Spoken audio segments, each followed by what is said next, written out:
Welcome back to Crypto Hustle 101. In this video, I'm going to go over the importance of a trading plan when using leverage trading. Crypto is already one of, if not the most volatile markets to try to trade, and adding leverage only amplifies that volatility. Having a structured trading plan is what differentiates a profitable market participant from someone rolling dice at a casino. Now, there are two things I need clearly defined when I'm choosing my trading plan. These two things are risk management and what setup am I using. The first thing let's talk about is risk management. One aspect of risk management is what percentage of working capital are you going to put into a position. In my opinion, that should be between 1 and 5%. What that means is if you have $5,000, and each trade should be no more than $250. The next thing you should find is a setup that you have verified will produce a 2-to-1 risk-to-reward ratio that works in your favor 60 to 70% of the time. That could be a continuation setup with an ABCD on a certain time frame, or just looking for a double top or a double bottom with momentum indicators, confirmation, and good trading locations. Pretty much you're setting up a checklist of conditions that need to be met before you enter a trade. Now let's talk about leverage. I got into crypto in 2016, and I just started using leverage in my trading this year. That's because in the beginning, I was losing enough money normally. So now that I feel ready to tackle leverage trading, I decided that I was not going to go above 5x leverage as I vetted my setup. That means if I go up 10%, then I made 50% profit. But conversely, going down 20% means that I've lost my position and been liquidated.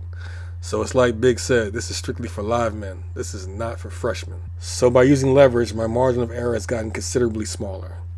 I wasn't comfortable using any of the setups I seen on the internet, so I decided to make my own. And here's what I come up with so far.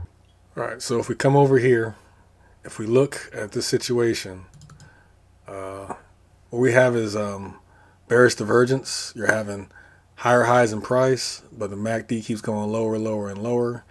We also have a M right here, which is bearish market structure. So now the question is, how low can it go? And what we use to do that is the Feigenbaum chaos extensions. And how I do that is I'll make this into a line chart.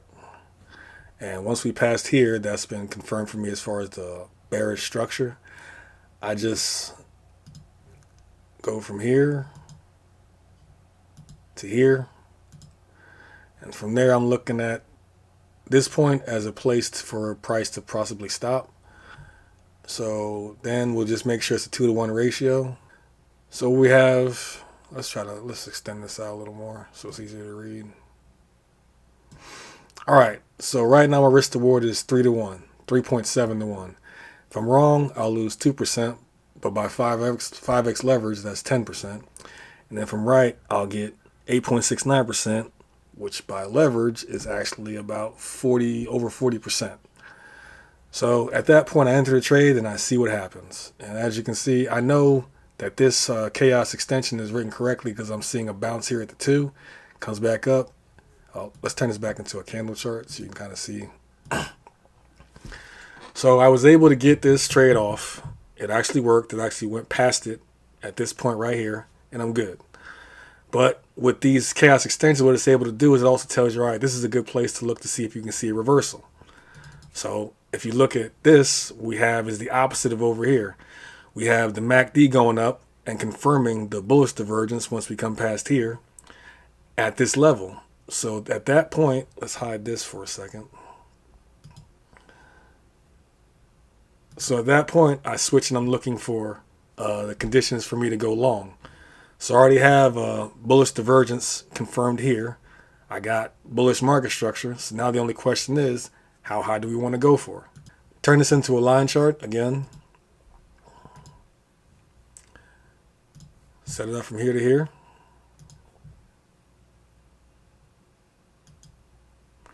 All right. And if we do the long and short tool again. Now, depending on where you got in at, I noticed it over here that the divergence was coming in and we came back down over here. So in this trade, I actually got in here, which is lower. Normally I'd have to make for this to confirm, go above, and I'd be risk starting my position here. But because of these chaos extensions, I'm looking for it down here, so I had this opportunity, I had this opportunity, I had all these opportunities to get in lower to be able to make my risk reward, my risk smaller than it needed to be. That allowed me to have a 4-to-1 risk to reward ratio, where I would lose 2% or 10%, or I would gain possibly 9% or close to 50%. Now let's take this back to a candle chart. What happened with this particular trade is everything was going according to plan. We broke over here, started going up, up. Everything was fine. Came back, tested through the ribbons. Cool. Got to the bottom of the ribbons. Still cool. But right around this point right here, the actual dollar started pushing up, which made Bitcoin in turn turn down, and all the other assets below Bitcoin. Bitcoin is king.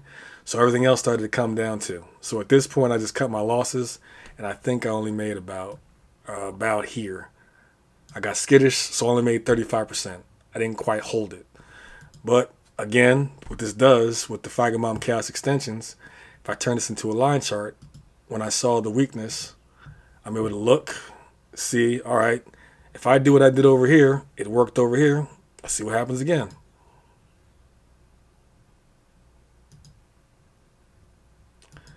Tells you that this should be the bottom. Now, I didn't get in this trade because I didn't want to step in front of the momentum that I saw. Like if I looked at this MACD, yeah, it was coming down, but it still wasn't finished with this move. There's still a potential for a go to the upside. And I thought since it didn't break this initial structure over here, there still was a potential for it to go up to the upside. So I didn't jump in to catch this on the bottom coming down.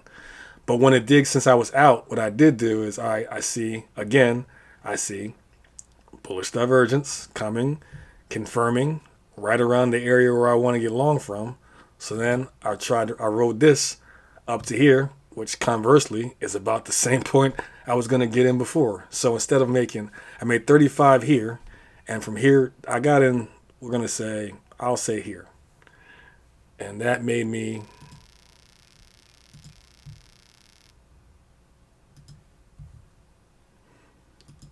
five times five, another 25%. So 25, 35, 60% altogether. You know, if we change it back to a candle, I mean, it shot up a lot higher. You didn't have to get out here. You kind of ride it however you want to. It's up to you. But I don't, once I see it starting to get tired and I'm seeing this start to come down, I don't really play around. I make sure I stay in profit. That's my goal. It's not to lose money. So that's what I did there. So at this point, I started to say, all right, what's it look like? Do I see anything that's telling me I'm going to go lower or go higher? So of course I start to look at the MACD. We're coming down lower. So I know that up around here is where I want to start to look for an entry point, or look for bearish market structure to confirm my assumptions, right? So we change this back to a line chart again. And if you look at this, all right, there goes an M, came down, bounced off the ribbons, came back up, but it didn't make a higher high, so odds are we're probably going to come down. So then I use this chaos extensions again, and I start to look around, because see, you can draw this when you have this much volatility. It's kind of your discretion where you try to figure out where you're going to put these extensions to go to, right? But let's go ahead and get rid of this. I don't really need this anymore.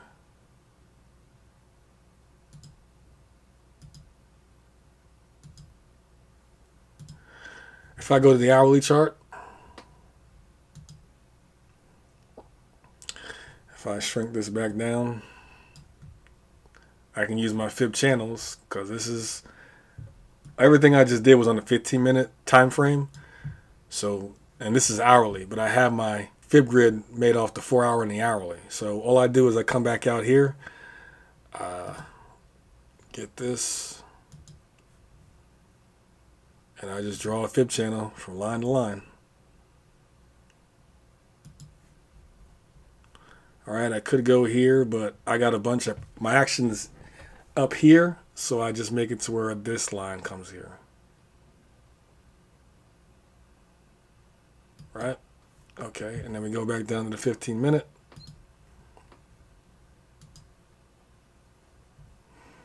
Okay, we got to readjust the screen. Looks like a mess right now.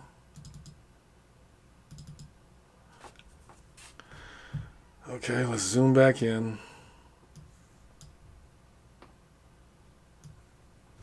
Let's just zoom all the way in and check out what we got going on right now. Okay, so right now, let's change this back to a candlestick chart. As you can see, it's finding support here, and it said no mas. And if you really look at here, this is in the same area. It's not an exact science. It's not always going to go straight to this point, but I have a bunch of things that show me that it's going to look to try to pause the downside right here, and it did. Now, I then look at my other indicators, and I can see, unlike over here where you saw, all right, unlike over here where you saw examples of, bullish divergence here and bullish divergence here, I don't see the same thing over here. So I don't think we're going to go up from this point. I don't think we're going to see a rally like you did over here. So what I think is going to happen is we're going to push up some, probably get caught in these ribbons somewhere, maybe even here. And as we come back down to here, we're going to find our way down lower. And I've already drawn this, and it's already drawn this chaos extension, and it's respected to stop right here. So it's not out of lines of possibility that we come all the way down to here. But what stops on these fib channel lines in the process. So that's my current process right now. Still in developmental stage, so I'm adding things to try to increase the success rate. Like I said, I'll be looking at the DXY index. I'll look at overall market sentiment, Bitcoin dominance, and things like that. My only goal is to try to make sure that I make money and I don't lose money. That's pretty much the name of the game. And this method helps me to do that. So hopefully you guys got something from this, and I'll see you next time. Thanks for watching.